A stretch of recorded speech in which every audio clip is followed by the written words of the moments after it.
கம்பீரமாய் பாடுங்கள். மகிழ்ச்சியோட கர்த்தரை ஆராதனை செய்து ஆனந்த சத்தத்தோடே அவர் சந்நிதி முன் வாருங்கள். மகிழ்ச்சியோட தேவனை தொழுது கொள்ள வந்திருக்கும் அனைவரையும் இயேசு கிறிஸ்துவின் இனிதான நாமத்தினாலே வாழ்த்தி வரவேற்றுக் கொள்கிறேன். இந்த வாரம் முழுவதும் கர்த்தர் நம்மளை சுகபத்திரமா காத்து நடத்தாரு. அதுக்காக நன்றி சொல்றதுக்கும், அது மட்டும் இல்ல, தேவன் படைத்த படைப்பை பற்றியும் ஊழியத்தை பற்றியும் தேவன் நம்மளுக்கு என்ன சொல்ல போறாரு அதையும் பற்றியும் இந்த நிகழ்ச்சி மூலமாக பார்க்கலாம். ஆமென்.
எல்லாருக்கும் ஓய்வு நாள் நல்வாழ்த்துக்கள். இன்றைக்கும் வேத வாசிப்புக்காக தெரிந்து கொண்ட வேதாகம பகுதி செப்பனியா 3ஆம் அதிகாரம் 14 முதல் 20 வரை வாசிக்க கேட்போம்.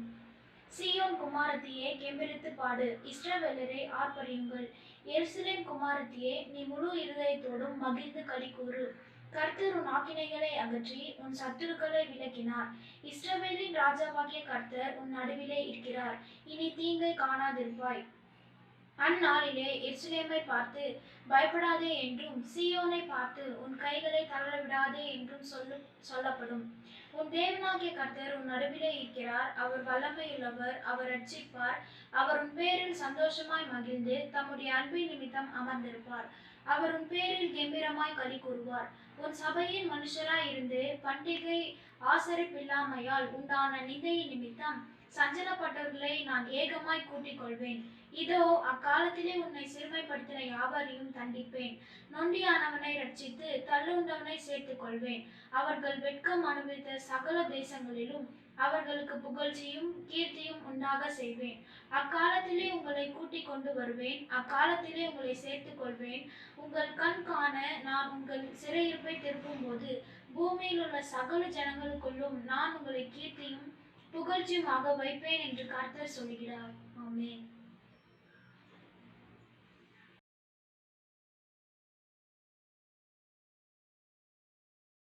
ஜபம். நேற்றும் என்றும் மாறாத அன்பின் பரலோக நல்ல தகப்பனே, இந்த நல்ல விலைக்காம கூட நன்றி சப்பா. நாங்கள் போகையிலும் வருகையிலும் நீங்கள் எங்கள் கூட இந்த வெளிநாட்டுக்காக ரொம்ப நன்றி சப்பா. ஏசப்பா, இந்த உலகத்தை இருக்கிற அந்த கொரோனாவை எடுத்து போடுங்க சப்பா. எங்களுக்கு ஒரு மாற்று மருந்து தாங்க சப்பா. இது சீக்கிரமாக குணப்படுத்துங்க சப்பா. அது போல் சீக்கிரமாக சர்ச் திறக்க எங்களுக்கு உதவி செய்யுங்க சப்பா. அது போல் சப்பா, இந்த பண்ணுற இந்த நிகழ்ச்சியில் சப்பா எங்களோட வாழ்க்கையில் அபியாசிக்க நீங்கள் உதவி செய்யுங்க சப்பா. இந்த சிறு விண்ணப்பை கேட்கிறேன் ஜீவனுள்ள தகப்பனே. ஆமென்.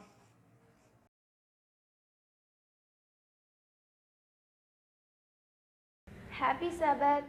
இந்த வார அயல்நாட்டு செய்தி நம்ம எந்த டிவிஷன்லேருந்து பார்க்க போகிறோன்னா டிரான்ஸ் யூரோப்பியன் டிவிஷன். அதில் மேரி அவங்கள பற்றி நம்ம இன்னைக்கு பார்க்க போகிறோம். இந்த வார அயல்நாட்டு செய்தியின் தலைப்பு வந்து விவாகரத்தும் மன்னிப்பும். மேரி வந்து தன் கணவனை விவாகரத்து செய்யும் போது அவங்களுக்கு வயது 30. வேதாகமத்தில் அடிப்படையில் தான் அவங்க விவாகரத்து செஞ்சாங்களாம். இந்த விஷயம் யாருக்குமே தெரியாதாம். அவங்க விளம்பரப்படுத்தவும் விரும்பலையாம்.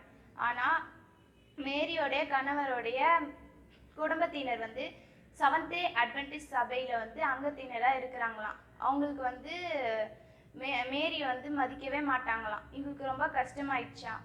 அப்புறம் அவங்க வந்து சர்ச்சில் சொல்லுவாங்களாம், கணவனை விவாகரத்து செஞ்சாங்கன்னா ரட்சிப்பு இழந்து விடுவோம் அப்படின்னு சொன்னாங்களாம். அப்புறம் அவங்களுக்கு ரொம்ப கஷ்டமாயிடுச்சான். அவங்க மனசுல வந்து தீய ஆவிங்க கூட போராட்டம் இருந்துச்சான். அவங்களுக்கு அந்த இதை மறக்கவே முடியலையாம்.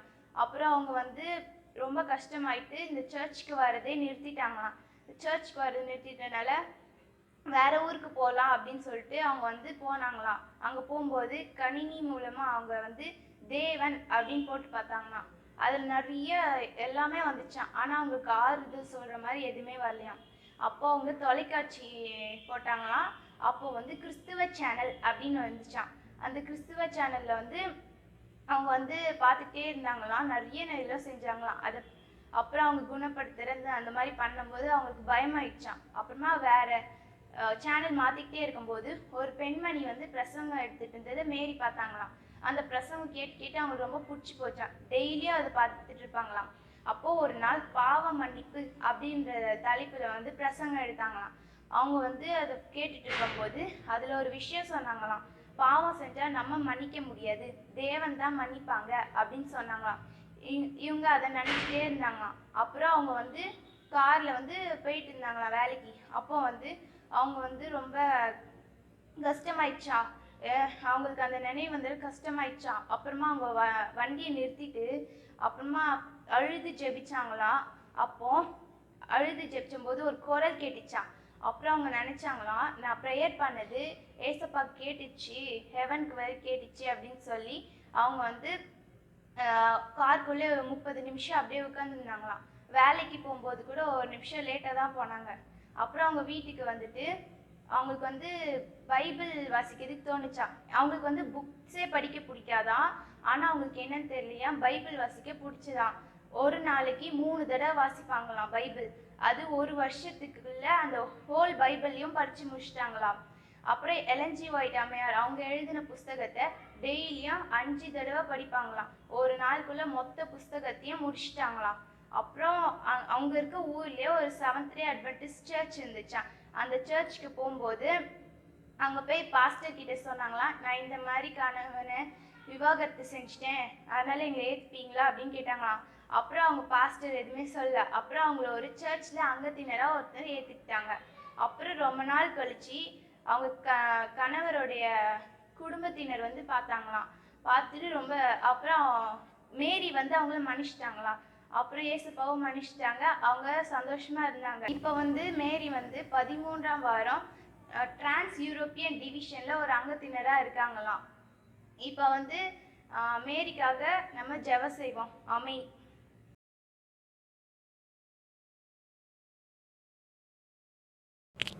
தேவனுக்கு மகிமை உண்டாவதாக. இயற்கை செய்தியாக எடுத்துக்கொண்ட தலைப்பினானது மாதுளைப்பழம். மாதுளைப்பழத்தில் அதிகப்படியான வைட்டமின் சி இருப்பதால் நோய் எதிர்ப்பு சக்தியை அதிகரிக்கும் ஆற்றல் கொண்டது. கர்ப்ப காலத்தில் தாய்க்கும் குழந்தைக்கும் சிறந்த உணவாகும். இரத்த அழுத்தத்தை குறைக்கிறது. புற்றுநோய் வராமல் தடுக்க உதவுகிறது. மேலும் புற்றுநோய் பரவாமல் காக்கிறது. பல் சுகாதாரத்தை பராமரிக்கிறது. இத்தகைய மாதுளைப்பழத்தை நாம் இன்று ஆரோக்கியமாக வாழ்வோம். ஆமென்.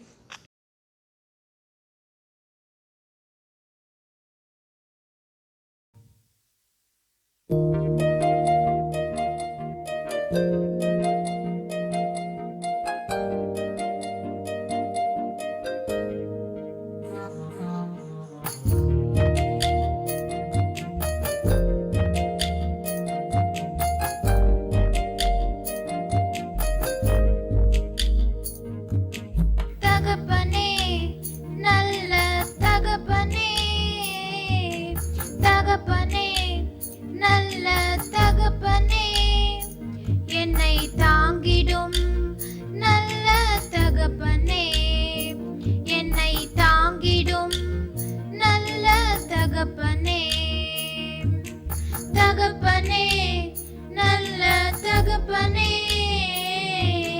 தகப்பனே, நல்ல தகப்பனே, என்னை தாங்கிடும் நல்ல தகப்பனே, என்னை தாங்கிடும் நல்ல தகப்பனே.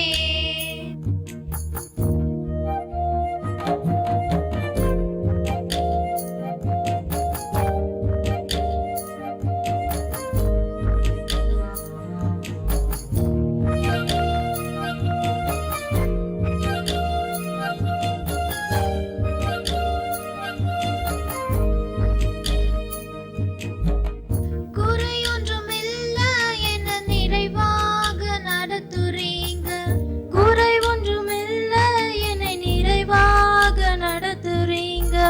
நன்றி சொல்ல வார்த்தை இல்ல, நலமாக நடத்துறீங்க.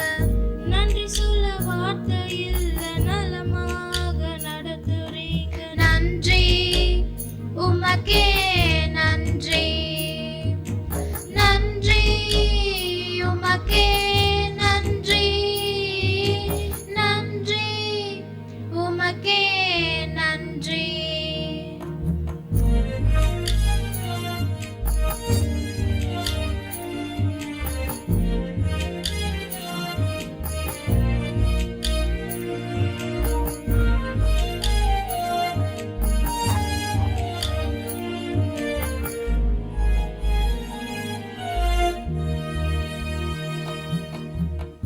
எத்தனை நன்மை நீங்க என் வாழ்வில் செஞ்சீங்க, எத்தனை நன்மை நீங்க என் வாழ்வில் செஞ்சீங்க.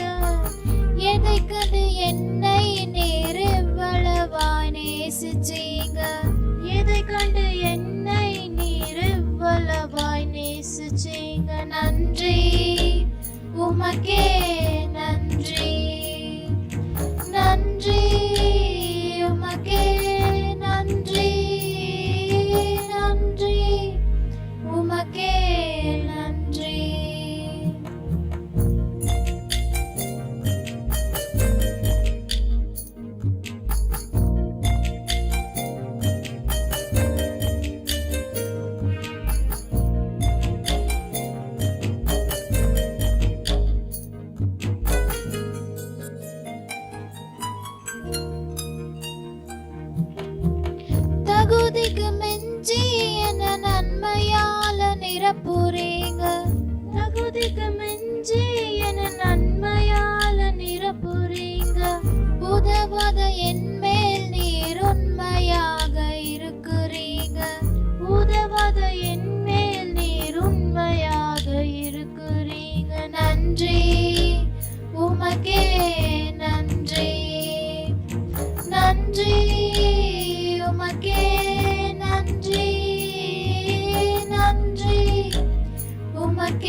தகப்பனே, என்னை தாங்கிடும் நல்ல தகப்பனே, என்னை தாங்கிடும் நல்ல தகப்பனே.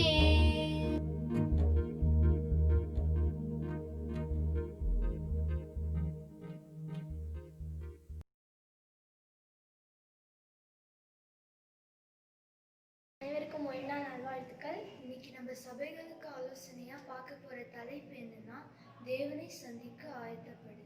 முதலாவதாக, நம்ம இப்போ கடைசி காலத்தில் வாழ்ந்துட்டுருக்கோம். நம்ம இன்னைக்கு தேவனுடைய வருகையாக இருந்தால் நம்ம தேவனை சந்திக்க ஆயத்தமாக இருக்கிறோமா? நம்ம ஆயத்தமாக இருக்கிறதுக்கு என்னெல்லாம் பண்ணணும்? நம் விசுவாசத்துக்கு ஏற்ப நம் கிரியும் இருக்க வேண்டும். மனது தேவனை உறுதியாய் பற்றி கொண்டிருக்க வேண்டும். நம் ஜீவன் தேவனுக்கும் அவரது சத்தியத்திற்கும் சாட்சிக்கும் சாட்சியாக இருக்க வேண்டும். நாம் கவலைப்பட்டு கொண்டும் அசட்டை பண்ணி கொண்டும் கர்த்தரை கனம் பண்ண முடியாது. நாம் நம் சொந்த ஆத்ம ரட்சிப்பிற்காகவும் பிறருடைய ஆத்ம ரட்சிப்பிற்காகவும் அக்கறை கொள்ள வேண்டும். இரண்டாவதாக, நம்ம ஏன் நம்மளுடைய சொந்த ஆத்ம ரட்சிப்புக்காகவும் பிறருடைய ரட்சிப்புக்காகவும் நம்ம அக்கறையோடு இருக்கணும்?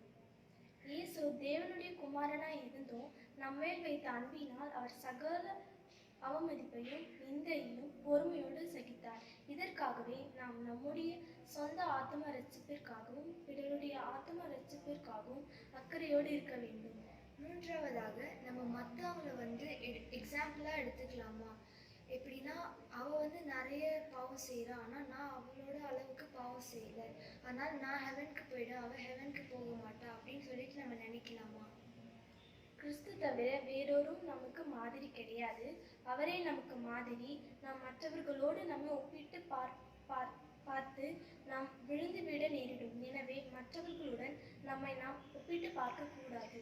கடைசியாக, நம்ம தேவனுடைய சத்தியத்துக்காக எந்த ஒரு தியாகம் செய்யாமலும் எந்த ஒரு பாடு அனுபவிக்காமலும் நம்ம பரலோக ராஜ்யம் செல்ல முடியுமா? முடியாது. நாம் சடுதியில் கோபம் கொள்ளாமலும் ஆகார இச்சைகளை வெறுப்பவர்களாகவும் சுய வேலையை கவனித்து தேவனுடைய காரியத்தை அலட்சியம் செய்யாதவர்களாகவும் இருக்க வேண்டும். ஆமாம், நம்ம இன்னைக்கு படித்ததுலேருந்து முதலாவதாக நம்மளுடைய விசுவாசத்திற்கு ஏற்ப நம்மளுடைய கிரியையும் இருக்கணும். இரண்டாவதாக, நம்ம நம்மளுடைய ஆத்ம ரட்சிப்புக்காகவும் பிறருடைய ஆத்ம ரட்சிப்புக்காகவும் அக்கறையோடு இருக்கணும். மூன்றாவதாக, கிறிஸ்துவை தவிர வேறு யாரையும் நம்ம மாதிரியே எடுத்துக்க கூடாது. ஏன்னா அவரை தவிர வேறு யாரும் பரிசுத்தவான் கிடையாது. கடைசியாக, நம்ம நம்ம சொந்த காரியத்துக்காக தேவனுடைய காரியத்தை அலட்சியம் செய்யக்கூடாது. இப்படிலாம் நம்ம தேவனுடைய வருகைக்காக ஆயத்தமாக இருப்போம். ஆமென்.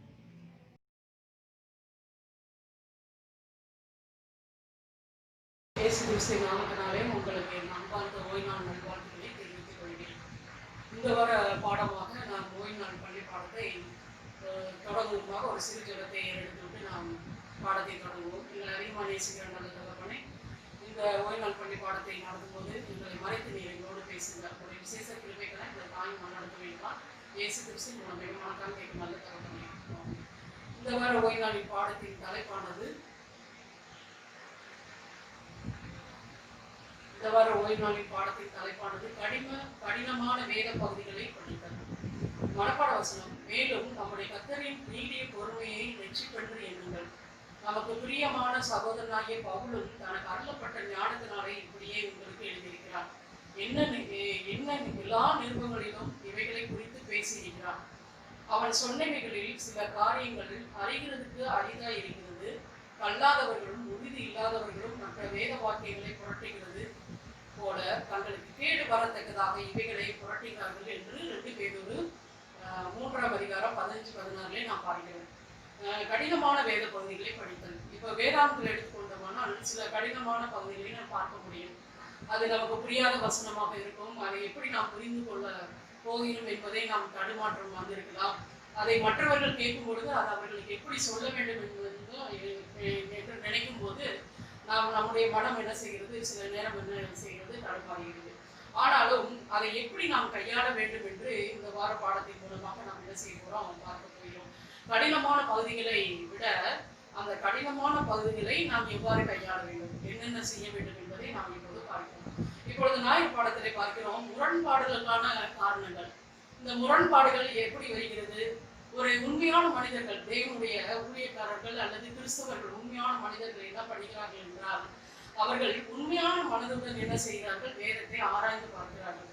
அவர்கள் அப்படி அந்த எண்ணத்திலே பார்க்கும் பொழுது, வாசிக்கும் பொழுது, ஆராயும் பொழுது தேவன் அவர்களுக்கு அதை விளக்கம் அளிக்கிறார். மட்டுமாக பார்க்கும் பொழுது அது அவர்களுக்கு புரிந்து கொள்ளக்கூடியான வகையிலே அவர் என்ன செய்கிறார்? ஞானத்தை தருகிறார். ஆனால் முரண்பாடு, இந்த முரண்பாடு என்று நாம் பார்க்கும் பொழுது சிலர் இருக்கிறார்கள். இந்த வேதத்தைவே புரட்டுகிறவர்கள் சிலர் இருக்கிறார்கள். அவர்கள் புரிந்து கொள்ளாமல், வேதத்தை சரியாக ஆராயாமல், அதை படிக்காமல் என்ன செய்கிறார்கள்? அது முரண்பாடான காரியங்கள் காணப்படுகிறது என்று என்ன செய்கிறார்கள்? சொல்லுகிறார்கள். மற்றவர்களுக்கு கூட என்ன செய்கிறார்கள்? அதை விளக்கப்படுத்துகிறார்கள். இது என்ன செய்யணும்? தேவ வெளிப்பாட்டின் ஏவுதல் மூலமாக அவர்கள் புரிந்து கொள்ளாமல் இவர்கள் என்ன செய்கிறார்கள்? இது வேதாங்களுடைய மனிதர்கள் இருந்ததுதான், அதனால் இது தவறான கருத்துக்களை கொண்டது என்று சொல்லுகிறார். அதனால் அவர்கள் முரண்பாடான ஒரு காரியத்தை அங்கு என்ன செய்கிறார்கள்? வலியுறுத்துகிறார்கள் என்பதை நாம் பார்க்கிறோம். சரி, இந்த முரண்பாடான காரணங்களுக்கு என்ன நம்ம முக்கிய காரணம் அப்படின்னு நம்ம பார்த்தோம் அப்படின்னா, எது அவசியமாக காணப்படுகிறது? தாழ்மையும் அர்ப்பணிப்பும் மிக்க ஒரு மனநிலையோடு வேதாந்தை என்ன செய்ய வேண்டும்? நாம் ஆராய வேண்டும். அப்படி ஆராய்கிறோமா? அனைதினமும் நாம் என்ன செய்கிறோம்? தினமாக வேதத்தை படிக்கிறோம், அதை வாசிக்கிறோம். அதை எந்த அர்த்தத்தில் நாம் புரிந்து கொள்கிறோம்? ஏனோதானோ என்று வாசிக்கிறோமா, அல்லது என்று வேதத்தை படிக்க வேண்டும் என்று நாம் ஆராய்ச்சி செய்கிறோமா? அப்படி இல்லை. வேதத்தை நாம் ஒரு உண்மையான ஒரு மனநிலையோடு என்ன செய்ய வேண்டும்? படிக்க வேண்டும். அப்படி படித்தோமானால் நிச்சயமாக நமக்குள் ஒரு முரண்பாடு வராது. முரண்பாடு பேசுகிறவர்களுக்கு மத்தியிலே தேவன் நம்மை கொண்டு என்ன செய்வார்? பயன்படுத்துவார் என்று நாம் பார்க்கிறோம். இரண்டாவதாக பார்க்கிறோம், திங்கட்கிழமை பாடத்திலே சிக்கல்களை நேர்மையாக கையாளுங்கள். எந்த சிக்கல்களை? வேதாந்தத்திலே பார்க்கிறோம், பவுல் கூட சொல்கிறார் தீமையத்துக்கு, நீ என்ன செய்? நிதானமாக என்ன செய்ய வேண்டும்? வேதத்தை ஆராய வேண்டும். சிக்கல்கள், அந்த சிக்கல்களை நேர்மையாக கையாள்வதற்கு அங்கே சாலமோன் ஞானி கூட சொல்கிறார், உத்தம இருதயத்தோடு. நேர்மை என்றால் உத்தமம். உத்தம இருதயத்தோடு நாம் என்ன செய்ய வேண்டும்? சிக்கல்களை கையாள வேண்டும் என்பதை நாம் பார்க்கிறோம். நேர்மைதான் சிக்கல்களை கையாள்வதற்கு தேவையானது. நேர்மைதான் சிக்கல்களை தவிர்க்கவோ மறைக்கவோ முயலாது. நேர்மைதான் ஆராய்ந்து கண்டுபிடிக்க மேலோட்டமான பதில்களை எல்லாம் நம்மை தடுக்கும் என்பதை இங்கே வேதாந்தத்திற்கு புத்தகத்திலே என்ன செய்திருக்கிறார்கள்? சொல்லியிருக்கிறார்கள். அது மாத்திரமல்ல, இந்த நேர்மை குணம் நம்மளிடத்தில் காணப்படுகிறார். உத்தம இருதயத்தோடு சாலமோன் தேவனை பார்த்து சொல்கிறார், என் உத்தம இருதயத்தை பார்த்து கொண்டிருக்கிறீர்கள் என்று சொல்கிறார். அந்த உத்தம இருதயத்தோட இந்த வேத வசனங்களை, சிக்கலான வேத வசனங்களை நான் ஆராய்ந்து பார்க்கிறேனா, அதன் மூலமாக நான் நன்மையை பெற்றுக்கொள்கிறேனா என்பதை நாம் என்ன செய்ய வேண்டும்? பார்க்கிறோம். சிக்கல்களை கையாள்வதற்கு நேர்மை நமக்கு மிக மிக அவசியமாக காணப்படுகிறது. உங்களால் முற்றிலும் புரிந்து கொள்ள முடியாத சத்தியம் பற்றி நீங்கள் புரிந்து கொண்ட கருத்துக்கு பொருத்தமான வசனங்களை எவ்வாறு கையாளுகிறீர்கள்? கையாளினா அது உத்தம இருதயத்தோடு என்ன செய்ய வேண்டும்? ஆண்டவர் நம்மளிடத்தில் ஒழுக்கத்தையும் நீதியும் எதிர்பார்க்கிறார். அப்படிப்பட்ட ஆண்டவரிடத்தில் நம்ம என்ன செய்ய வேண்டும்? உத்தம இருதயத்தோடு அவருடைய குணத்தை நம்ம என்ன செய்ய வேண்டும்? பிரதிபலிக்க வேண்டும் என்பதை நாம் பார்க்கிறோம். அடுத்ததாக பார்க்கிறோம், சிக்கல்களை தாழ்மையுடன் கையாள வேண்டும். ஒரு வித்தியாசமான தலைப்பாக இருக்கிறது. எப்படி இந்த சிக்கல்களை தாழ்மையோடு கையாள வேண்டும்? தாழ்மை எதற்கு வேண்டும்? சிக்கலை தவிர்க்கிறதுக்கு தாழ்மை நமக்கு அவசியமா? மிக மிக அவசியம். ஏனென்றால் தாழ்மை உள்ளவரிடத்தில் வர வேண்டும். முதலாவதாக நாம் வேதத்தை படிக்கும் பொழுது என்ன செய்ய வேண்டும் என்றால், ஒரு பயபக்தியோடு வேதத்தை மற்ற கதை புத்தகத்தை போல வாசிக்கிற மாதிரி நம்ம என்ன செய்யக்கூடாது? வேதத்தை என்ன செய்யக்கூடாது? வாசிக்கக்கூடாது. அதில் உள்ள எண்ணத்தை போல இதில் என்ன செய்யக்கூடாது? காட்டக்கூடாது. அந்த எண்ணத்தோடு வாசிக்கும் பொழுது, அந்த எண்ணத்தோடு நாம் கதை புத்தகங்களை வாசிக்கும் பொழுது இந்த எண்ணெய் செய்யக்கூடாது, வாசிக்கக்கூடாது. நாம் வேதாந்தை வாசிக்கிறோம்.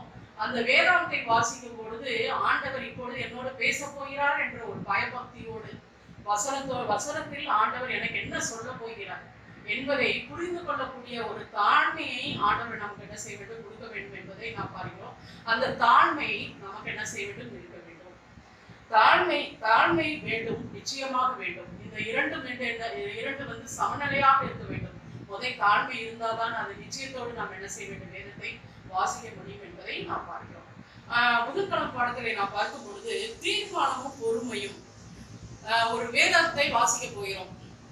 இப்பொழுது அநேகர் என்ன செய்வார்கள்? ஒரு தீர்மானம் பண்ணுவார்கள், இந்த வருடத்திலே இந்த வேதாந்தை நாம் படித்து எப்படியாவது முடித்து விட வேண்டும் என்பது அவர்களுடைய வாஞ்சியாக இருக்கும்.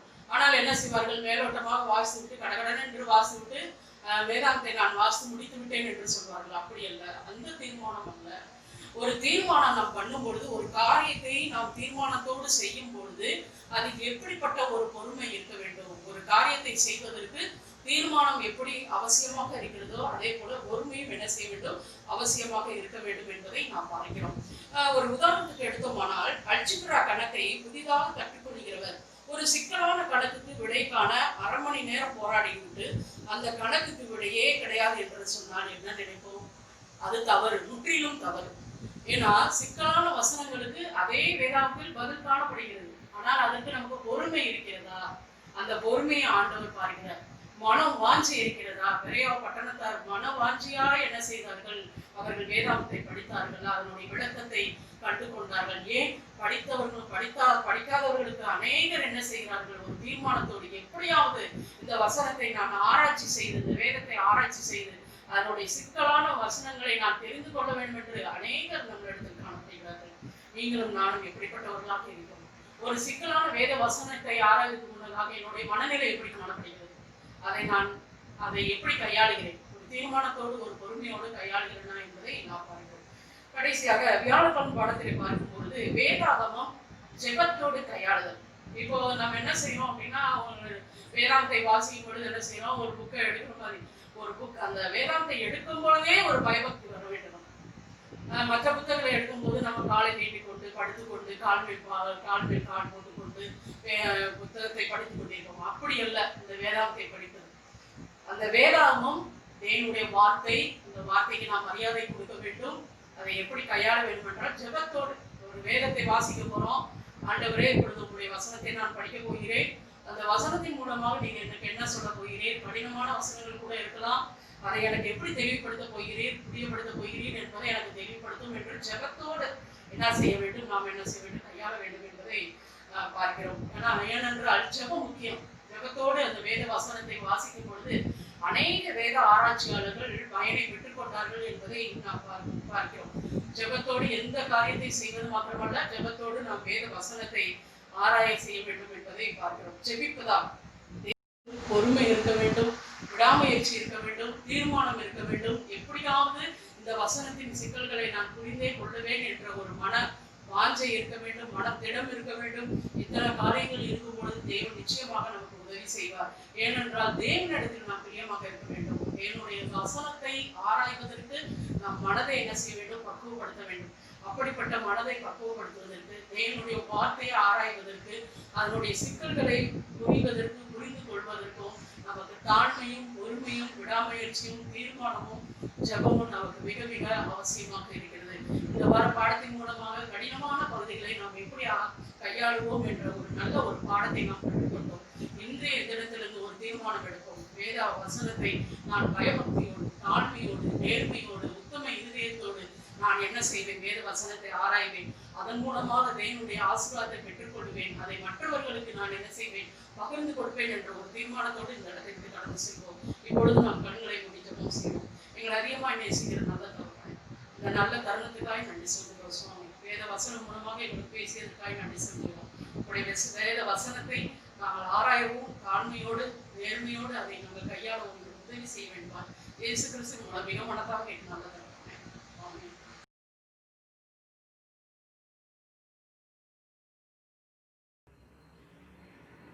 கர்த்தருடைய நாமம் மகிமைப்படுவதாக. இந்த பரிசுத்தமான ஓய்வு நாளின் காலை வேளையிலே இந்த ஊடகத்தின் வாயிலாக விசுவாச பிள்ளைகளை சந்திப்பதிலே நான் மிக்க மகிழ்ச்சி அடைகிறேன். உங்கள் யாவருக்கும் என்னுடைய ஓய்வு நாள் வாழ்த்துக்களை நான் தெரிவித்துக் கொள்கிறேன். ஆண்டவருடைய வார்த்தைகளை தியானிப்பதற்கு முன்பதாக ஒரு கணம் தலைகளை தாழ்த்தி நாம் செபிப்போம். சர்வ வல்லமையுள்ள பிதாவே, இந்த பரிசுத்தமான இந்த நேரத்திலே உம்முடைய வார்த்தைகளை தியானிக்கத்தக்கதாக இந்த ஊடகத்தின் வழியாக நாங்கள் கூறியிருக்கிறோம்.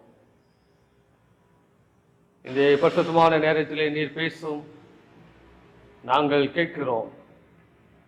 எங்களுடைய இருதயங்களை பரிசுத்த ஆவியானவர் தாமே ஆட்கொண்டு எங்களை வழிநடத்தும்படியாய் இயேசுவின் நாமத்தில் ஜெபிக்கிறோம் எங்கள் நல்ல பிதாவே. ஆமென்.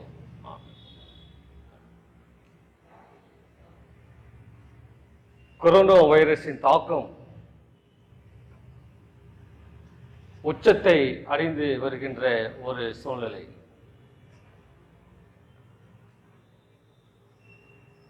ஒரு விதமான அச்சம், ஒரு விதமான பயம் மக்களை பீடித்து கொண்டிருப்பதை நாம் பார்க்கின்றோம். இந்த கொரோனா வைரஸ் நம்மை தாக்கிவிடுமோ என்ற ஒரு அச்சம் ஒவ்வொரு குடும்பத்திலும் காணப்படுவதை அடியேன் பார்க்கின்றேன். அந்த அச்சத்தின் காரணமாக, பயத்தின் காரணமாக அநேக பிள்ளைகள் சென்னையை விட்டு வெளியேறுகின்ற ஒரு சூழ்நிலையும் ஊடகத்தின் வாயிலாக நாம் பார்க்கின்றோம். ஆக இப்படிப்பட்ட ஒரு அச்சம், ஒரு பயம், ஒரு திகில் நிறைந்த ஒரு காலகட்டத்திலே ஆண்டவர் அவருடைய பிள்ளைகளுக்கு சொல்லக்கூடிய ஒரு ஆறுதலான வார்த்தை என்னவென்று சொன்னால், செப்பனியா தீர்க்கதரிசியின் புஸ்தகம் 3ஆம் அதிகாரம் 15வது திருவசனத்தை நான் வாசிக்கின்றேன். கர்த்தர் உன் ஆக்கினைகளை அகற்றி உன் சத்துருக்களை விலக்கினார். இஸ்ரவேலின் ராஜாவாகிய கர்த்தர் உன் நடுவிலே இருக்கிறார். இனி தீங்கை காணாதிருப்பாய். எனக்கு அன்பான தேவனுடைய பிள்ளைகளே, கர்த்தர் உன் நடுவில் இருக்கிறார். இனி தீங்கை நீ காண மாட்டாய் என்று ஆண்டவர் நமக்கு கூறுகின்றார்.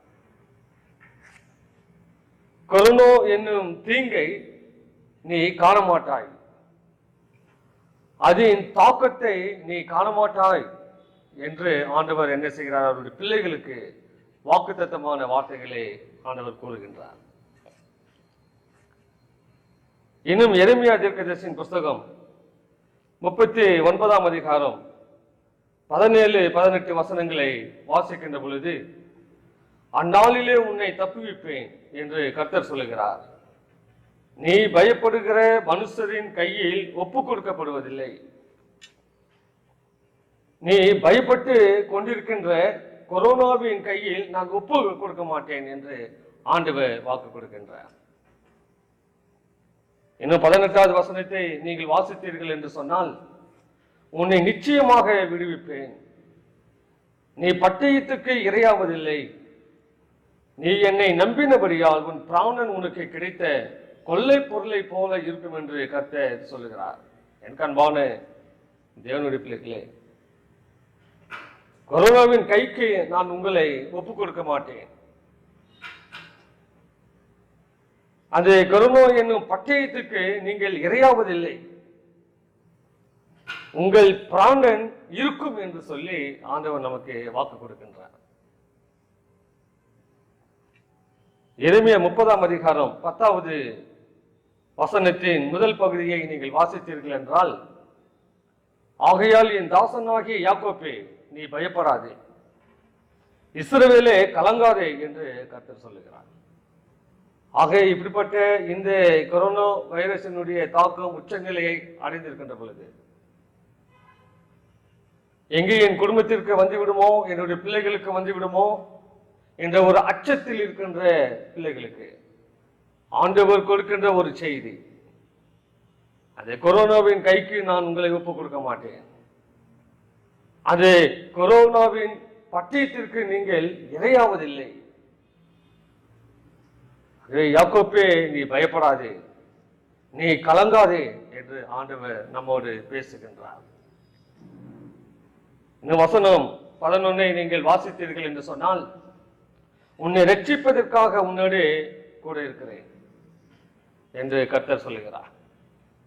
உன்னை இந்த கொரோனா வைரஸினுடைய தாக்கத்தில் இருந்து விடுவிப்பதற்காக, ரட்சிப்பதற்காக நான் உன்னோடு இருக்கிறேன் என்று ஆண்டவர் நமக்கு வாக்கு பண்ணியிருக்கின்றார்.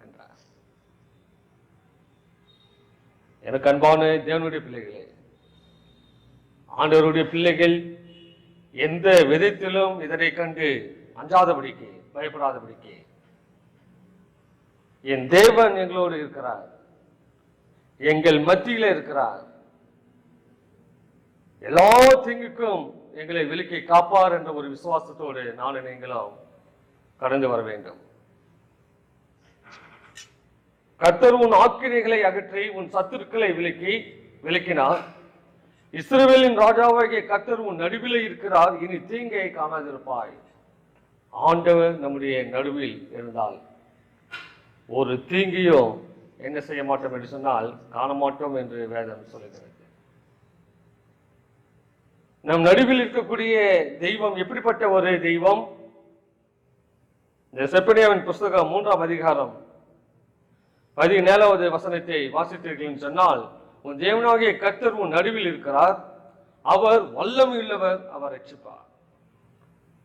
வல்லமையுள்ள தெய்வம், அந்த கொரோனாவை காட்டிலும் வல்லமையுள்ள ஒரு தெய்வம் நம் நடுவில் இருக்கிறார். ஆண்டவர் ரட்சிப்பார் என்ற ஒரு விசுவாசத்தோடு நானும் நீங்களும் கடந்து வர வேண்டும். எனக்கு அன்பான தேவனுடைய பிள்ளைகளே, ஆண்டவர் நடுவில் இருந்தால், ஆண்டவர் நம்முடைய மத்தியிலே இருந்தால் எந்த ஒரு தீங்கும் நம்மை அணுகாது என்பதை நானும் நீங்களும் மறந்துவிடக்கூடாது. நான் உன்னோடு இருக்கிறேன், உன் நடுவில் இருக்கிறேன், இனி தீங்கை காணாதிருப்பாய். ஆண்டவர் நம்மோடு இருந்தால் ஒரு தீங்கையும் நானும் நீங்களும் என்ன செய்ய மாட்டோம் என்றால் காண மாட்டோம். ஒரு கேள்வி என்னவென்று சொன்னால், ஆண்டவர் நம் நடுவில் இருக்கிறாரா? ஆண்டவர் என்னுடைய குடும்பத்தின் மத்தியில் இருக்கிறாரா என்று நானும் நீங்களும் சற்று சிந்தனை செய்து பார்க்க வேண்டும். ஆண்டவர் நம்முடைய நடுவில் இருப்பார் என்று சொன்னால், எப்படிப்பட்ட கொள்ளை நோய்கள் வந்தாலும், எப்படிப்பட்ட வாதைகள் வந்தாலும் அது உன்னை அணுகாது என்று வேதம் சொல்லுகிறது.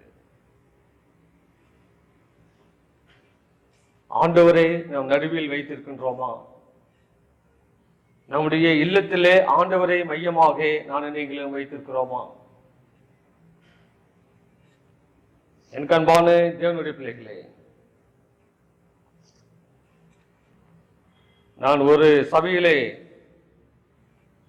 வேலை செய்த காலத்திலே அந்த சபையிலே ஒரு நாடகத்தை அரங்கேற்றினார்கள். என்ன ஒரு நாடகத்தை அங்கே நடித்து காட்டினார்கள் என்றால், ஒரு அளவான ஒரு குடும்பம், தெய்வ பக்தி நிறைந்த ஒரு குடும்பம், சாயங்கால வேளையிலே அங்கே போதகரோடு சேர்ந்து போதகரை சுற்றிலுமாக அமர்ந்து கொண்டு அங்கே பாடலை பாடவும் வேத வசனங்களை தியானிக்குமாக அங்கே இருந்தார்கள். அப்படி போதகரை சுற்றிலுமாக உட்கார்ந்து கொண்டு தியானித்துக் கொண்டிருக்கின்ற வேளையிலே அங்கே ஒரு சினிமா நடிகர் ஒருவர் என்ன செய்கிறார், அங்கே வருகிறார்.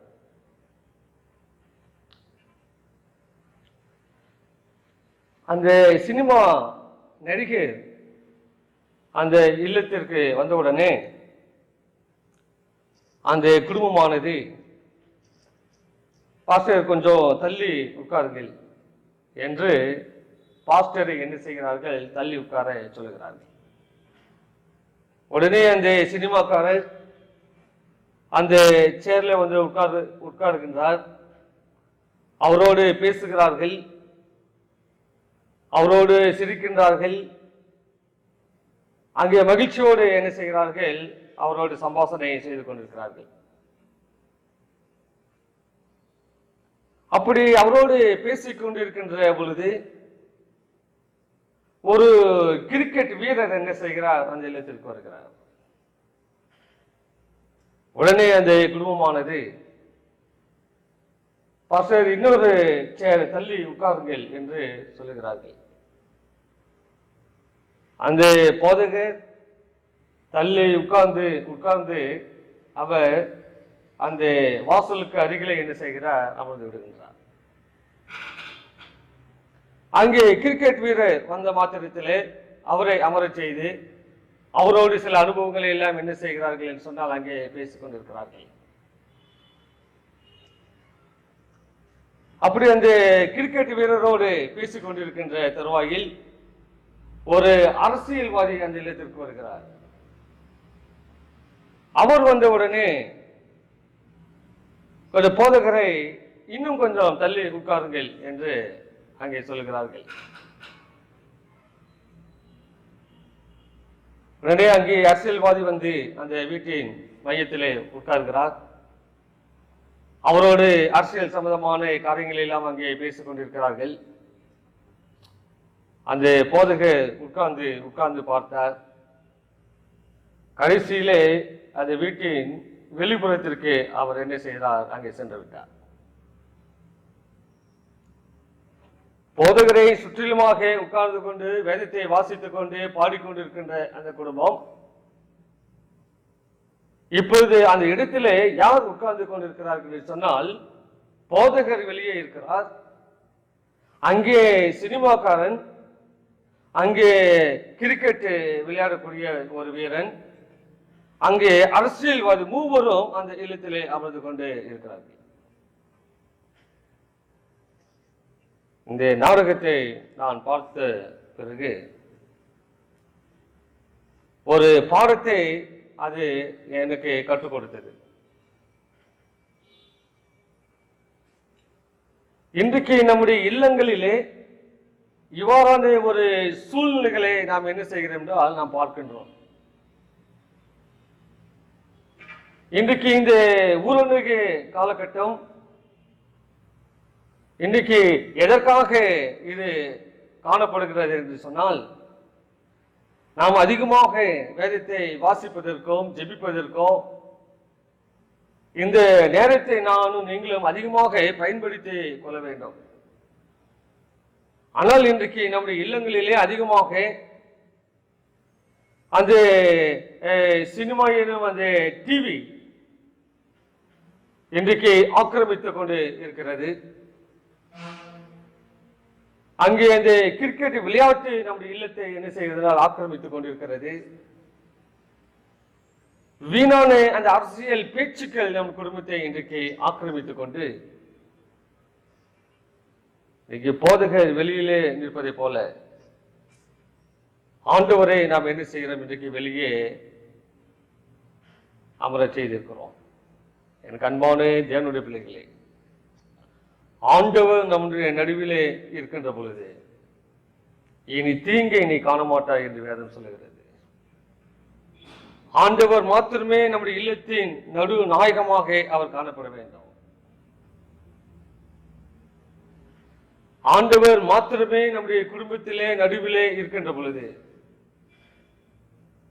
இந்த கொரோனா வைரஸ் மாத்திரமல்ல, எத்தனை கொள்ளை நோய்கள் வந்தாலும், எத்தனை அழிவுகள் வந்தாலும் எல்லாவற்றிலிருந்தும் விலக்கி காக்க வல்லமையுள்ள தெய்வம் என்ன செய்கிறார்? அவர் என்பதை நான் நீங்களும் மறந்துவிடக்கூடாது. ஆகவே நம்முடைய இல்லத்திலே ஆண்டவர் நடுவில் இருக்கிறாரா, அல்லது தொலைக்காட்சி பெட்டி நடுவில் இருக்கிறதா, அல்லது விளையாட்டு களியாட்டுகள் நம்முடைய குடும்பத்தை ஆக்கிரமித்துக் கொண்டிருக்கிறதா? எனக்கு அன்பான தேவனுடைய பிள்ளைகளே, அதிகமாக வேதத்தை வாசிப்பதிலும் ஜெபிப்பதிலும் நானும் நீங்களும் அக்கறை எடுத்துக்கொள்ளக்கூடிய பிள்ளைகளாக நாம் காணப்பட வேண்டும்.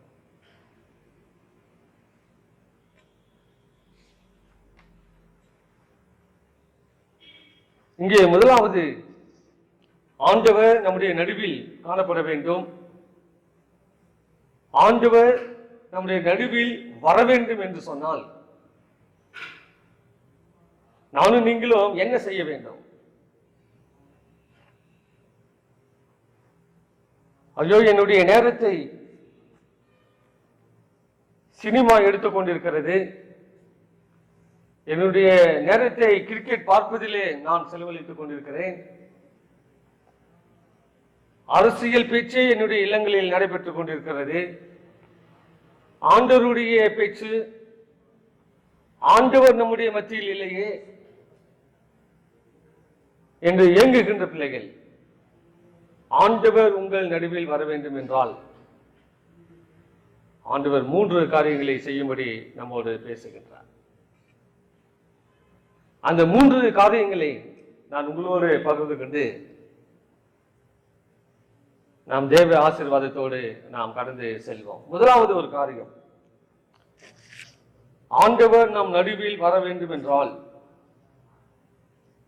நாம் செய்யக்கூடிய ஒரு காரியம் என்னவென்றால், மத்தேயு 18ஆம் அதிகாரம் 20வது வசனத்தை நாம் வாசிக்கின்ற பொழுது, ஏனெனில் 2 பேராவது 3 பேராவது என் நாமத்தினாலே எங்கே கூடியிருக்கிறார்களோ அங்கே அவர்கள் நடுவில் இருக்கிறேன் என்றார். என் அன்பான தேவனுடைய பிள்ளைகளே, எங்கே 2 3 பேர் என் நாமத்தினாலே கூடுகிறார்களோ அங்கே அவர்கள் நடுவில் நான் வாசம் செய்வேன் என்று ஆண்டவர் கூறுகின்றார். ஆண்டவர் நம்முடைய நடுவில் வாசம் செய்தார் என்று சொன்னால் தீங்கும் நம்ம என்ன செய்யாது என்று சொன்னால் அணுகாது. இனி தீங்கை நீ காணமாட்டாய் என்று வேதம் சொல்லுகிறது. இந்த கொரோனா வைரஸினுடைய தாக்கத்தினுடைய தீங்கு உங்களை அணுகாது. அந்த கோவிட்-19 என்ற ஒரு வியாதி உங்களை என்ன செய்யாதுனால் அணுகாது. எல்லாவற்றுக்கும் அவர் என்ன செய்கிறார் என்று சொன்னால் விலக்கி காப்பார். அவர் நம்முடைய நடுவில் இருக்கின்றாரா? நம்முடைய குடும்பத்திலே அவரை மையமாக நாம் வைத்திருக்கிறோமா? எங்கே குடும்ப ஜெபம் இருக்கின்றதோ, எங்கே கூடி வேத தியானம் செய்கிறார்களோ அவர்களின் நடுவே ஆண்டவர் இருக்கிறார். அன்பான தேவனுடைய பிள்ளைகளே, குடும்ப ஜெபம் மிக மிக முக்கியம் என்பதை அறிந்து கொள்ள வேண்டும். ஏனென்றால் எங்கே 2 3 பேர் என் நாமத்தினால் கூடுகிறார்களோ அவர்களின் நடுவிலே நான் வாசம் செய்வேன் என்று வாக்கு கொடுத்திருக்கின்றார். வேதத்தை நான் வாசிக்கின்ற பொழுது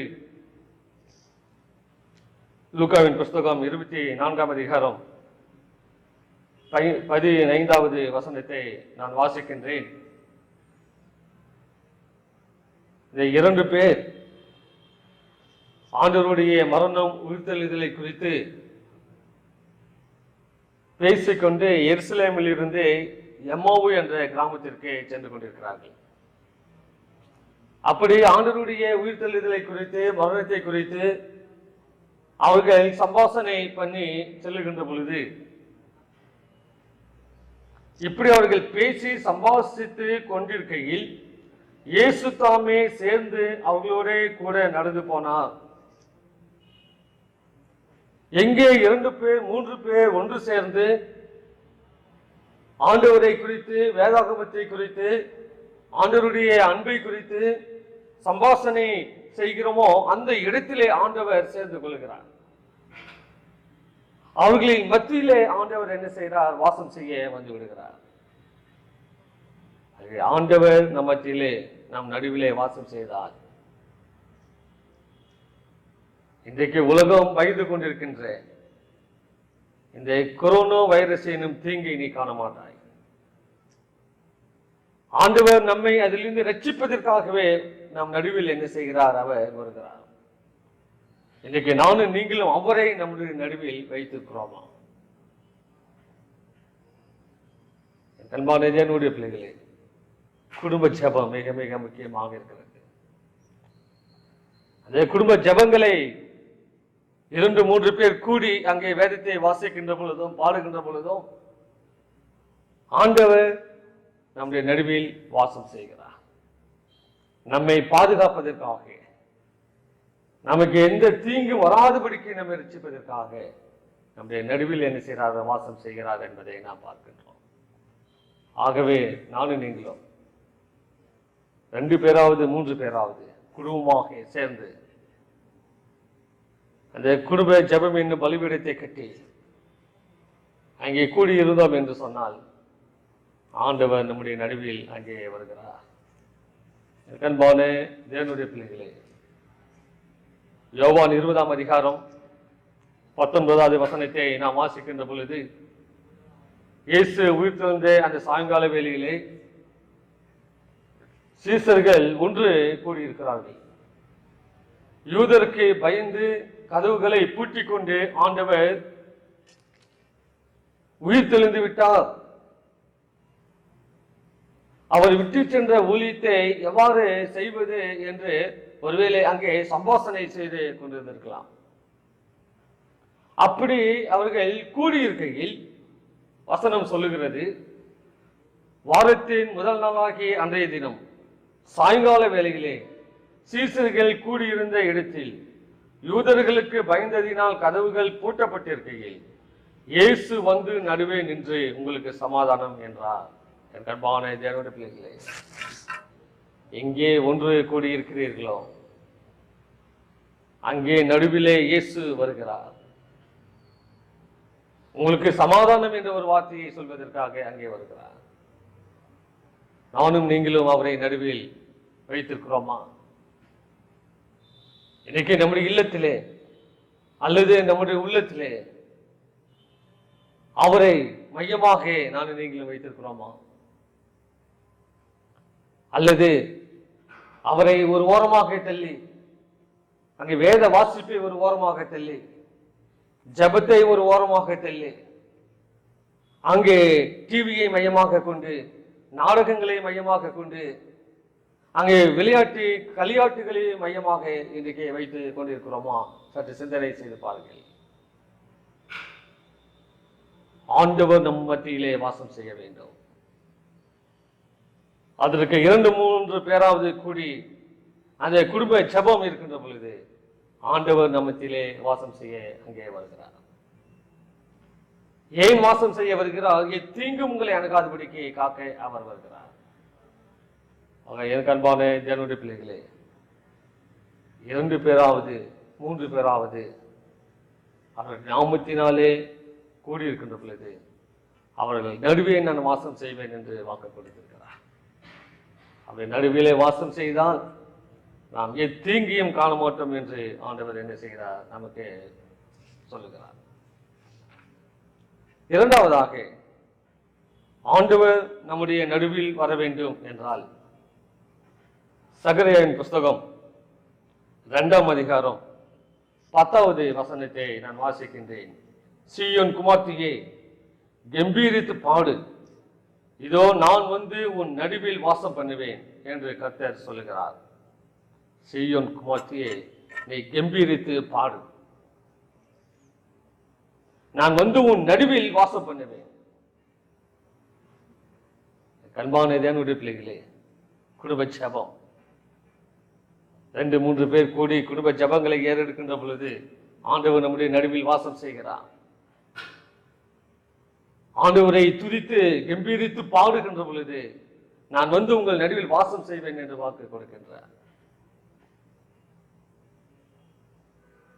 ஆண்டவருடைய நாமத்தை, அவருடைய அதிசயங்களை துதித்து கம்பீரித்து பாடக்கூடிய பிள்ளைகளாக நானும் நீங்களும் காணப்பட வேண்டும். இன்றைக்கு நம்முடைய இல்லங்களிலே ஆண்டவரை துதித்து பாடக்கூடிய சத்தம் அதிகமாக கேட்கிறதா? அல்லது தொலைக்காட்சியினுடைய சத்தம் அதிகமாக கேட்டுக்கொண்டிருக்கிறதா? ஆண்டவரை துதித்து பாடக்கூடிய சத்தம் அதிக நேரத்தை ஆக்கிரமிக்கிறதா? அல்லது அந்த டிவியினுடைய சத்தம், அந்த நாடகத்தினுடைய சத்தம், அந்த களியாட்டுகளின் சத்தம் அதிக நேரத்தை நம்முடைய இல்லங்களிலே ஆக்கிரமித்துக் கொண்டிருக்கிறதா? சீயோன் குமார்த்தியே, ஆண்டவருடைய அதிசயங்களை கம்பீரித்து நீ பாடு, நான் உன் நடுவில் வாசம் செய்வேன் என்று ஆண்டவர் வாக்கு கொடுக்கின்றார். ஆண்டவர் நம்முடைய நடுவில் வாசம் செய்கிறாரா? வாசம் செய்ய வேண்டும் என்றால் நீ கம்பீரித்து நீ பாடு. இன்றைக்கு கொரோனா வைரஸ் மற்றும் ஊரடங்கு நிமித்தமாக நம்முடைய கால்கள் கட்டப்பட்டு வீடுகளில் நானும் நீங்கள் என்ன செய்கிறோம் என்றால் முடங்கி இருக்கிறோம். எங்கேயும் செல்ல முடியவில்லை. எங்கு சென்றாலும் ஒரு முட்டுக்கட்டை, ஒரு கால்கள் கட்டப்பட்ட ஒரு சூழ்நிலையிலே வீடுகளிலே முடங்கி இருக்கின்றோம். இப்படிப்பட்ட சூழ்நிலையில் ஆண்டவரை அதிகமாக நானும் நீங்களும் என்ன செய்ய வேண்டும் என்றால் நாவால் துதிக்க வேண்டும்.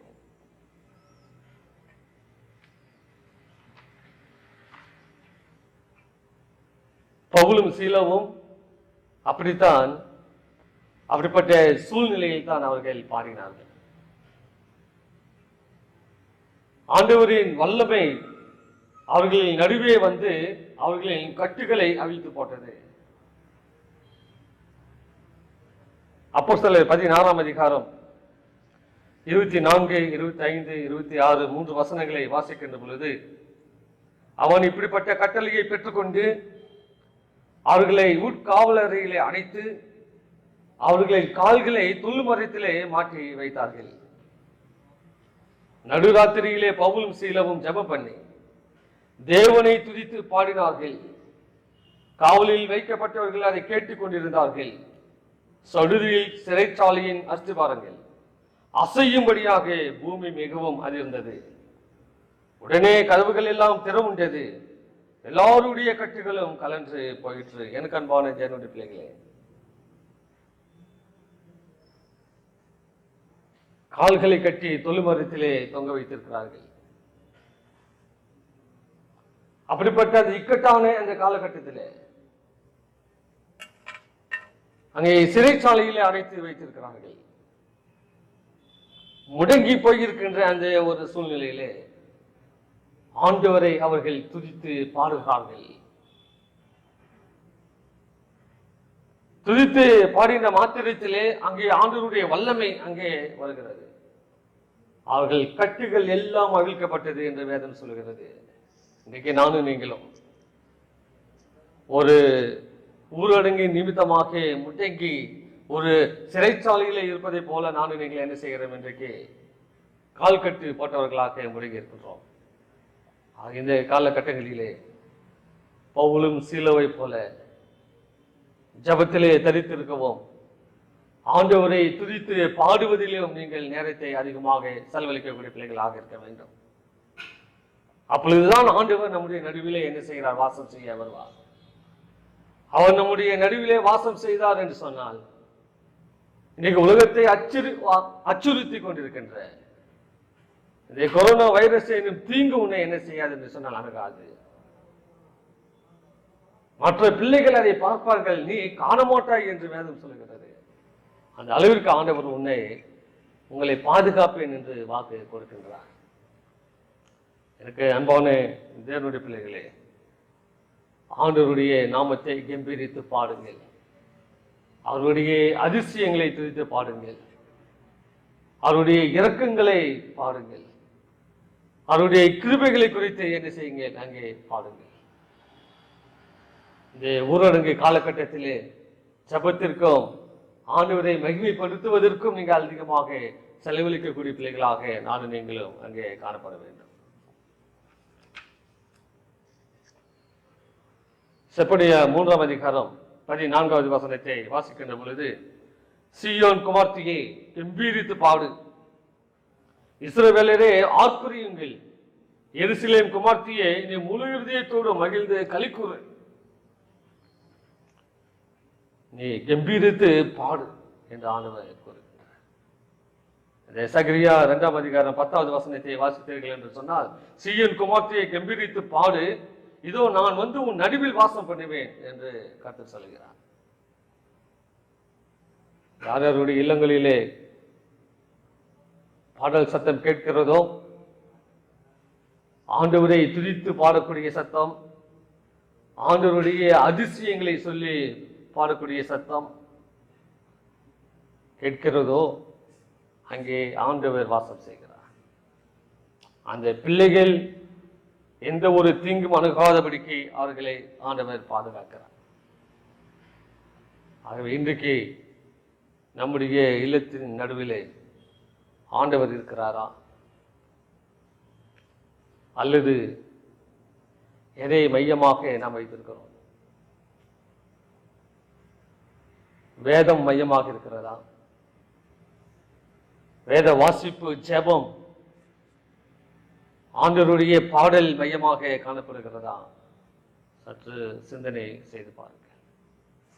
ஆண்டவர் நம்முடைய நடுவில் வர வேண்டும். ஆண்டவர் நம்முடைய நடுவில் வந்தால் மாத்திரமே இன்னைக்கு உலகை அச்சரித்துக் கொண்டிருக்கிற ஒரு காரியமும் உன்னை அணுகாதபடிக்கு ஆண்டவர் பாதுகாப்பார். ஆண்டவர் நம்முடைய நடுவில் இருப்பதற்காக 2-3 பேர் கூடி ஜெபம் செய்யக்கூடிய ஒரு அனுபவத்தை பெறுவோமா? ஆண்டவரை துதித்து பாடக்கூடிய ஒரு அனுபவத்தை நான் நீங்களும் கொண்டு வர வேண்டும்.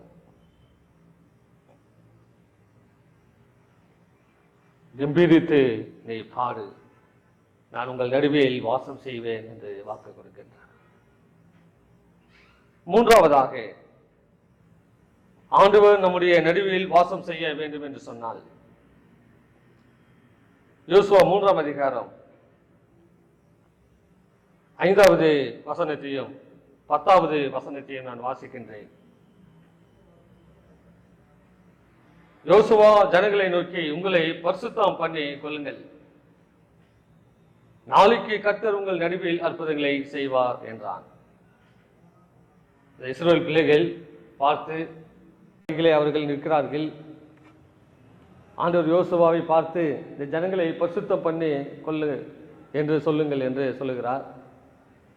ஆக இந்த பிள்ளைகள் எல்லாம் தங்களை பரிசுத்தம் பண்ணி கொள்ளுகிறார்கள். பண்ணிக்கொண்டு அந்த யோர்தானுக்கு அருகிலே அங்கே செல்லுகின்ற பொழுது அங்கே யோசுவா அங்கே சொல்லுகிறார். 10வது வசனத்தை நான் வாசிக்கின்றேன். பின்பு யோசுவா, ஜீவனுள்ள தேவன் உங்கள் நடுவில் இருக்கிறார் என்பதையும், அவர் கானானியரையும் ஏத்தியரையும் ஏவியரையும் பெர்சியரையும் கிர்காசியரையும் எமோரியரையும் எபூசியரையும் உங்களுக்கு முன்பாக துரித்து விடுவார் என்பதையும் நீங்கள் அறிந்து கொள்வதற்கு அடையாளமாக, வசனம் 11, இதோ சர்வ பூமிக்கும் ஆண்டவராய் இருக்கிறவருடைய உடன்படிக்கை பெட்டி உங்களுக்கு முன்னே யோர்தான் போகிறது என்றார். எனக்கு அன்பான தேவனுடைய பிள்ளைகளே, இஸ்ரவேல் பிள்ளைகள் தங்களை பரிசுத்தம் பண்ணி கொண்டு அந்த யோர்தானுக்கு அருகிலே செல்கிறார்கள். ஆண்டவர் அவர்களுடைய நடுவிலே வந்தார். ஆண்டவர் அவர்களுடைய நடுவிலே வந்து அந்த யோர்தானுடைய அந்த தண்ணீரை குவியலாக்கி வெட்டாந்தரையிலே நடக்கும்படியாக என்ன செய்தார்? அற்புதத்தை அங்கே செய்கின்றார். ஆகவே என் அன்பான என்னுடைய பிள்ளைகளே, உங்களை பரிசுத்தம் பண்ணிக் கொள்ளுங்கள். ஆண்டவர் உங்கள் நடுவிலே வாசம் செய்வார். 10 கற்பனையின் வாயிலாக நம்மை பரிசுத்தப்படுத்திக் கொள்ள வேண்டும். ஆண்டவருடைய திரு ரத்தத்தினாலே நம்மை பரிசுத்தப்படுத்திக் கொள்ள வேண்டும். ஆவியானவருடைய வழிநடத்துதலுக்கு ஒப்பு கொடுத்து நம்மை பரிசுத்தப்படுத்திக் கொள்ள வேண்டும். அப்படி நானும் நீங்களும் நம்முடைய செய்கையையும் சிந்தனையையும் நானும் நீங்களும் பரிசுத்தப்படுத்தி வைத்தோம் என்று சொன்னால், அந்த பரிசுத்த தெய்வம் நம்முடைய நடுவில் வாசம் செய்து தீங்கு வராதபடிக்கு அங்கே காக்க வல்லமில்ல ஒரு தெய்வமாக என்ன செய்கிறார்? அவர் காணப்படுகிறார். இன்றைக்கு நானும் நீங்களும் எப்படிப்பட்ட பிள்ளைகளாக நாம் காணப்படுகிறோம்? எபிரேயரின் புஸ்தகம் 12ஆம் அதிகாரம் 14வது வசனம் சொல்லுகிறது, யாவரோடும் சமாதானமாய் இருக்கவும் பரிசுத்த உள்ளவர்களாய் இருக்கவும் நாடுங்கள், பரிசுத்தம் இல்லாமல் ஒருவனும் கர்த்தரை தரிசிப்பதில்லையே என்றார். என் அன்பான தேவனுடைய பிள்ளைகளே, பரிசுத்தமாய் இருப்பதற்கு நான் நீங்களும் நாட வேண்டும். யாக்கோப்பு 4ஆம் அதிகாரம் 8வது வசனத்தை வாசிக்கின்ற பொழுது, தேவனிடத்தில் சேருங்கள், அப்பொழுது அவர் உங்களிடத்தில் சேர்வார். பாவிகளே, உங்கள் கைகளை சுத்திகரியுங்கள். இருமனம் உள்ளவர்களே, உங்கள் இருதயங்களை பரிசுத்தமாக்குங்கள். அன்பான தேவனுடைய பிள்ளைகளே, நீங்கள் பரிசுத்தம் பண்ணிக்கொள்ளுங்கள். நான் உங்கள் நடுவில் வருவேன் என்று ஆண்டவர் வாக்கு கொடுக்கின்றார். இன்றைக்கு ஆண்டவர் நம்முடைய நடுவில் இருக்கின்றாரா? ஆண்டவர் நம்முடைய நடுவில் இருப்பார் என்று சொன்னால், இன்றைக்கு நடைபெற்று கொண்டிருக்கின்ற எத்தனை பொருளாதார வீழ்ச்சிகள் வந்தாலும், எத்தனை கொரோனாக்கள் வந்தாலும், எத்தனை வாதைகள் வந்தாலும், எத்தனை கொள்ளை நோய்கள் வந்தாலும், எல்லா தீங்குக்கும் விலக்கி காக்கக்கூடிய ஒரு தெய்வமாக நம் நடுவில் இருக்கக்கூடிய தெய்வம் ஒரு வல்லமையுள்ள ஒரு தெய்வமாக அவர் என்ன செய்கிறார்? காணப்படுகிறார். நம்முடைய நடுவில் இருக்கிறாரா? எனக்கு அன்பான தேவனுடைய பிள்ளைகளே, சிந்தனை செய்யுங்கள். இன்றைக்கு நம்முடைய இல்லங்களை ஆக்கிரமித்துக் கொண்டிருக்கின்ற காரியங்கள் என்ன? ஜபத்தை காட்டிலும், ஆண்டவரை துதித்து பாடக்கூடிய காரியத்தை காட்டிலும், தங்களை பரிசுத்தம் பண்ணிக்கொள்வதற்கு மேலான காரியங்கள் அல்லது அதை காட்டிலும் வேற என்னென்ன காரியங்கள் நம் குடும்பத்தை ஆக்கிரமித்துக் கொண்டிருக்கின்றன? ஆண்டவர் நம்முடைய நடுவில் இருக்கணும். ஆண்டவர் நம்முடைய நடுவில் இருப்பார் என்று சொன்னால், கர்த்தர் உன் ஆக்கினைகளை அகற்றி உன் சத்துருக்களை விலக்கினார். இஸ்ரவேலின் ராஜாவாகிய கர்த்தர் உன் நடுவிலே இருக்கிறார், இனி தீங்கை காணாதிருப்பாள். அந்நாளிலே எருசலேமை பார்த்து பயப்படாதே என்றும், சீயோனை பார்த்து உன் கைகளை தளர விடாதே என்றும் சொல்லப்படும். செப்பனியா 3ஆம் அதிகாரம் 17வது வசனத்தை வாசிக்கின்ற பொழுது, உன் தேவனாகிய கர்த்தர் உன் நடுவில் இருக்கிறார், அவர் வல்லமையுள்ளவர், அவர் உன்னை ரட்சிப்பார். அன்பான தேவனுடைய பிள்ளைகளே, ஆண்டவர் நம்முடைய நடுவில் வாசம் செய்ய வேண்டும். அதுக்கு நானும் நீங்களும் செய்யக்கூடிய ஒரு காரியம், 2 பேராவது 3 பேராவது சேர்ந்து ஜெபிக்கின்ற பொழுது நான் வாசம் செய்வேன் என்று சொல்லியிருக்கிறார். இந்த ஒரு காரியத்தை நானும் நீங்களும் செய்ய வேண்டும். 2வதாக, நீ கம்பீரித்து பாடுகின்ற பொழுது நான் உன் நடுவில் வாசம் செய்வேன் என்று சொல்லியிருக்கிறார்.